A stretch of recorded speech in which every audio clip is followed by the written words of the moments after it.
Kamusta na nga po mga master at sa videong ito ay atin ang ipagpapatuloy na gisahin ang chapter 248 sa manhwa series ng Solomax Newbie. Kaya't atin na nga pong agarang umpisahan.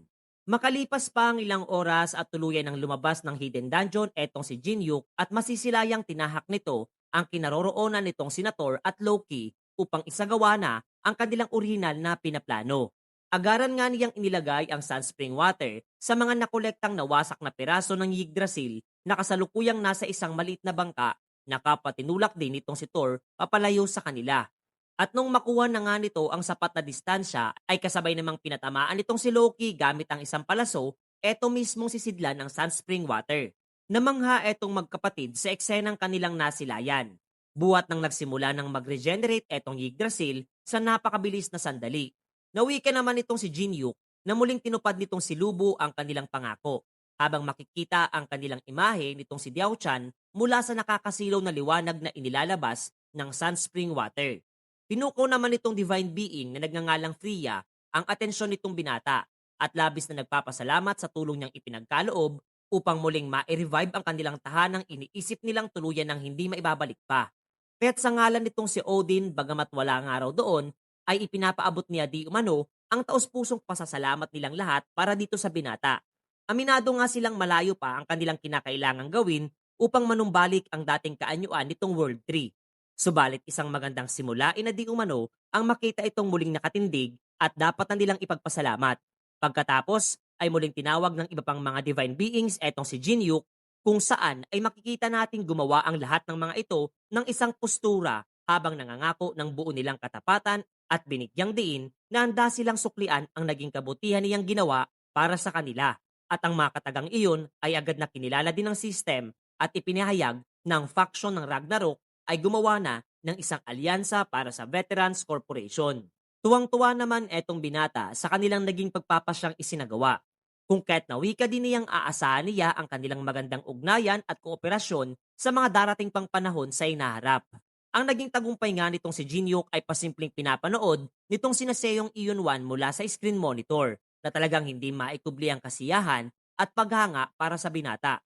Tuwang-tuwa nga ito kahit na punong-puno ng sugat ang buong katawan habang ipinagmamayabang ang abilidad na tinataglay ng binata sa kapwa niya Tower Administrator na si Horned Owl na pasimpleng sinasang-ayunan ang mga pahayag nitong kanyang kaibigan. Masayang-masaya nga etong si Jinyuk sa panibagong faction na pumanig sa kanilang grupo, lalo na't ang faction ng Ragnarok ang isa sa mga iilan at natatanging samahan na lubos na mapagkakatiwalaan sa mga palapag ng gitnang bahagi ng tore.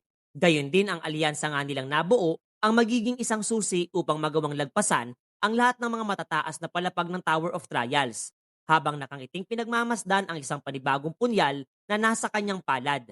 Ngunit sa kabila ng kanyang naging tagumpay, ay hindi pa rin niya maiwasang mabahala lalo na ang tungkol sa individual na inilahad nitong Tower Administrator na si Horned Owl.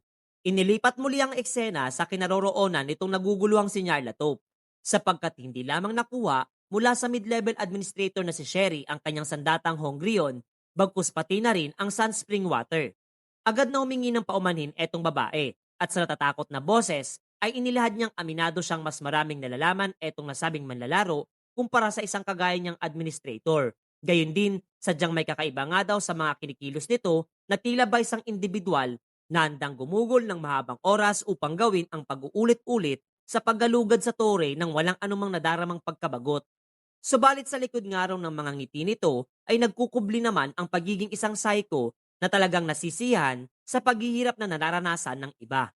Maswerte na nga lamang daw at nagawa pa rin niyang makatakas mula sa mga sadistang kamay nito at kaagad na tinahak ang kinaroroonan nitong kanyang bossing na si Nyarlathotep upang maibalita ang mga naging kaganapan. Ngunit sa halip na matuwa ay napakapit na lamang sa kanyang ulo etong nasabing individual na hindi naman maunawaan nitong si Sherry.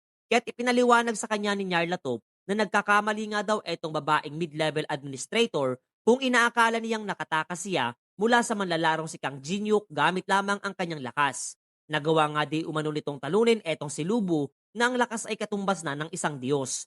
Gayon din paslangin etong mga halimaw na malakambing ang kaanyuan na minsang ipinadala sa kanilang mundo nitong ina ng mga primordial being. Bigla nga itong kumilos at kinuha ang isang partikular na bagay sa bahaging leeg nitong si Sherry, kasabay ng pagsasaad na sinadya di umano nitong manlalaro na patakasin siya na talagang gulat na gulat habang kasalukuyang hawak-hawak na nitong si Nyarlathotep ang isang eavesdropping spider. Galit na galit nga ito dahil hinahangad nitong si Jinyuk na malaman kung saan pupunta etong si Sherry at katulad ng inaasahan nito ay literal na tinahak nitong mid-level administrator ang kanyang kinaroroonan kasabay ng tuluyan nitong pagpaslang sa naturang gagamba. Do'y nagsimulang baluti ng mga itim na galamay etong takot na si Sherry na pilit na nagmamakaawang bigyan pa siya ng isang pagkakataon. Ngunit sadyang wala ng plano etong si Nyarlathotep na pagbigyan pa siya at tuluyan ng pinaslang ang nasabing babae habang sinasambit sa sarili na tanging si Hastings lamang ang kanilang literal na maaasahan pagdating sa ganitong klase ng mga trabaho. Matapos noon ay ipinakita sa atin ang hindi mabilang na dami ng mga kayamanan at mga kagamitan na nasa loob nitong dungeon na pinamamahalaan ni Lubu. Kasabay nga ng papuri nitong si Alice mula sa mga nagawa ni Jinyuk ay natanong niya ito kung ano na ang plano niyang gawin sa lahat ng mga bagay na kaniyang nakolekta. Nakangiting sinagot naman siya nitong binata at nawikang gagamitin niya ang mga mapapakinabangan at itatago ang mga posibleng magamit niya sa inaharap habang ibebenta na lamang ang iba pang mga item na nakolekta. Gayun din, kung may matitira pang araw sa mga kanyang nakolekta, ay kaniya na lamang ito marahil ipapasa para sa mga susunod na henerasyon, na ipinagtaka naman nitong si Alice, na ayon pa nga dito ay isa di umanong magandang estratehiya. Ngunit ang nais nga raw niyang malaman ay kung ano na ang susunod nitong magiging plano. Ipinaliwanag nitong binata na sa ngayon nga raw na ang dalawang pinakamalakas na pwersa sa gitnang bahagi ng palapag ng tore, ang Murim at Imperyo, ay bumuo na ng alyansa sa kanilang samahan. Kung kaya't ang buksan ang mga palapag mula sa ika-21 hanggang sa ika-29 ay hindi na ganoon kahirap at nangangahulugan nga daw ito na maaari na nilang gawin ang mga bagay-bagay na hindi nila nagawa sa nakaraan. Ang payag ng iyon ni Jinyuk ay talagang napukaw ang atensyon nitong babaeng vampira at labis ang saya nitong nadarama dahil aniya ay sadyang wala di umanong ideya etong binata kung gaano niya katagal hinintay ang ganitong klase ng mga sandali habang nakayakap sa bisig nitong ating pangunahing tauhan. Subalit ang kanyang kasiyahang nadarama ay agad ding napawi sapagkat makikita nga nating sa ngayon ay tinahak nilang dalawa ang kinaroroonan nitong shop na pagmamayari ni Orun upang ipa-upgrade ang ilan niyang mga kagamitang daladala. At ang kakatuwang reaksyon nga nitong babaeng vampira ay literal na nagbigay ng pangamba para dito sa nasabing blacksmith. Ngunit ang kanyang pagkabahala ay agaran ding naglaho mula nang ilabas nitong si Jinyuk ang isang espesyal na kagamitan na talaga nagpalaki sa kanyang mga mata. Buhat ng itong araw ang sandatang lika mula sa pangil ng isang red dragon. Inilahad nga nitong ating pangunahing tauhan na nais niyang i-enhance ng mahigit 10 puntos mayroon ang nasabing sandata.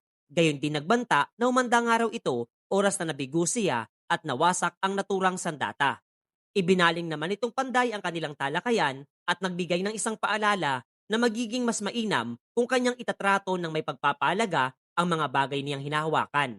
Naagarang sinagot naman itong binata na ayos lamang iyon sapagkat maghahanap na lamang siyang muli ng pamalit. Ngunit binigyang diin itong si Orun na hindi tungkol sa espada ang kanyang tinutukoy, kasabay ng pagtingin sa direksyon nitong si Alice na pasimpleng nababagot na talaga sa kanilang ginagawa. Natahimik naman itong binata at sa seryosong boses ay kanyang nawika para dito sa nasabing panday na kung minsan ay mas mainam di umano na maghintay ng mas matagal na panahon, lalo na kung ito ay lubang napakahalaga na hindi naman maunawaan nitong naturang panday. Pagkatapos noon ay nagpatuloy pa nga sila sa pagtahak ng iba't ibang lokasyon katulad na lamang ng kinaroroonan nitong mga orc na pinamumunuan ni Kalakal upang ipaalala ang tungkol sa mga magic stones na magsisilbing kabayaran para sa kanilang proteksyon. Maliban doon ay kanila ding pinuntahan ang basing pinangangasiwaan ni Andrea na nasa ikalimang palapag ng tore. Plano pa nga sana nitong ating pangunahing tauhan na tahakin ang base ng mga higante sa Giant's Fortress, ngunit do'y makikita nating hindi na nakatiis pa etong si Alice na nagbigay ng pagkabahala dito sa binata. Habang sa galit na boses ay nawika nitong kinakailangan nga daw silang dalawa ay mag-usap mga master.